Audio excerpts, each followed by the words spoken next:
También mientras Israel esta noche seguía atacando a Hamás. ¿Cómo puede facilitar esto las conversaciones, el seguir atacando sitios y bueno, verás que son menos 10, un segundo. Vamos a ir al siguiente tema directamente, ya que hemos tocado este. Uno que me interesa mucho es cómo Elon Musk está entrando en la política de todo el mundo. Ahora, después de haberlo hecho en la estadounidense, ya de una manera pues muy clara, también entrando en la política con un nuevo puesto, con el que se supone que va a adelgazar el ente público estadounidense. Pero también instando ya a convocar elecciones en Reino Unido.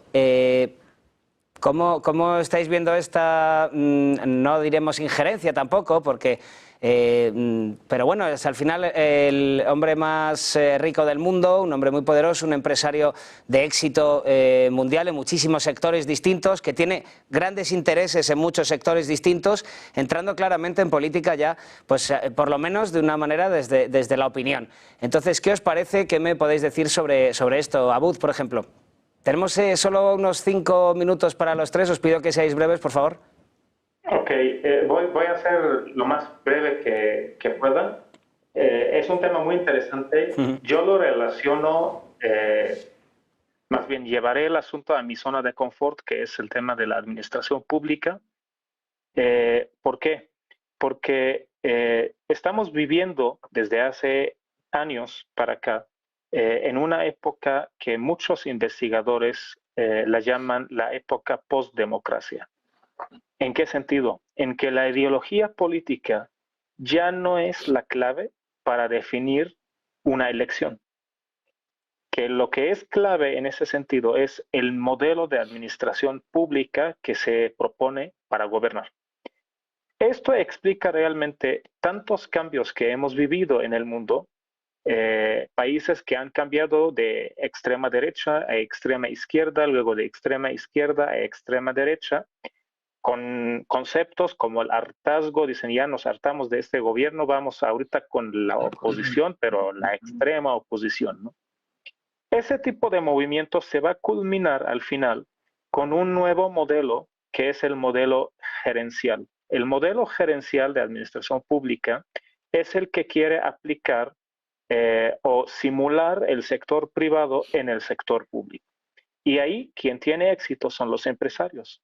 Entonces, poco a poco la gente se va a hartar de los políticos que nada más venden realmente discursos y van a apoyar, a votar por empresarios que se han podido manejar empresas particulares y pueden manejar un país como si fuera una empresa. Y un gran ejemplo es el mismo Donald Trump.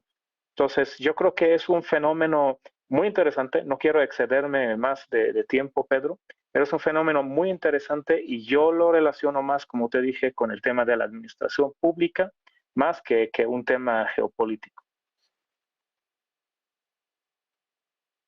Adrián. Bueno, efectivamente, yo creo que es un detalle de llamar la atención, también muy relevante cara a lo que pueden ser los próximos años en Europa. Porque a partir de la crisis política que se va a abrir, desde nuestra opinión, con la victoria rusa en Ucrania, prevista ya para este año 2025, van a haber 3 fuerzas en disputa en Europa Occidental que van a someter a este continente a una auténtica revolución política. Por un lado están las fuerzas que hasta ahora han estado en el control de Europa, lo que nosotros llamamos el partido único, fuerzas que dicen que son de izquierda, de derecha o de centro, pero en realidad todas ellas responden a los intereses corporativos tradicionales. Y luego tenemos, pues bueno, una creciente influencia de los países emergentes, sobre todo de Rusia y de China, que se va a disparar con la victoria rusa en Ucrania. Y luego la gran cuestión de la influencia del trumpismo. Esas 3 fuerzas van a estar en disputa claramente en Europa durante los próximos años, y en qué medida se implica el trumpismo puede ser tremendamente importante. Estos movimientos de Musk, por un lado apoyando a AfD en Alemania, apoyando a Nigel Farage en el Reino Unido, nos pueden indicar que esa implicación va a ser muy activa, porque realmente el futuro político de Europa se puede estar jugando durante estos años. La clase política europea se va a intentar atrincherar, defendiéndose por un lado de los países emergentes, por otro lado del trumpismo, pero vamos a ver probablemente una lucha feroz. Desde el punto de vista del trumpismo, si además de Elon Musk, que evidentemente tiene un peso personal y económico importante, pero si la administración Trump se implica, puede, si consigue controlar elementos como la OTAN por un lado y los servicios de inteligencia por el otro, puede tener instrumentos de todo tipo para hacer caer gobiernos en Europa, cambiar la orientación de medios de comunicación, etcétera. Con lo cual es un tema importantísimo para determinar lo que va a pasar en los próximos años en Europa. Contigo, Ezequiel.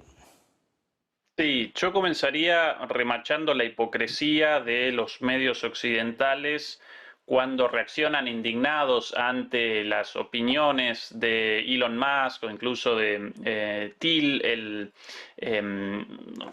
empresario digital detrás de la candidatura de J.D. Vance. Bueno, eso representa una intromisión política en los asuntos de Europa, pero cuando Bill Gates, Jeff Bezos, Mark Zuckerberg, Larry Page, Sergey Brin de Google, cuando todos ellos realizan exactamente las mismas intervenciones, eso parece como una defensa de la democracia. Bueno, en realidad para mí acá aparecemos en presencia de una lucha intraoligárquica entre distintas facciones de la oligarquía financiero-mediático digital dominante en Occidente y bueno, ahora aparecen ganando junto a Trump. Esto en Estados Unidos está representado políticamente de manera perfecta entre los demócratas y el trumpismo.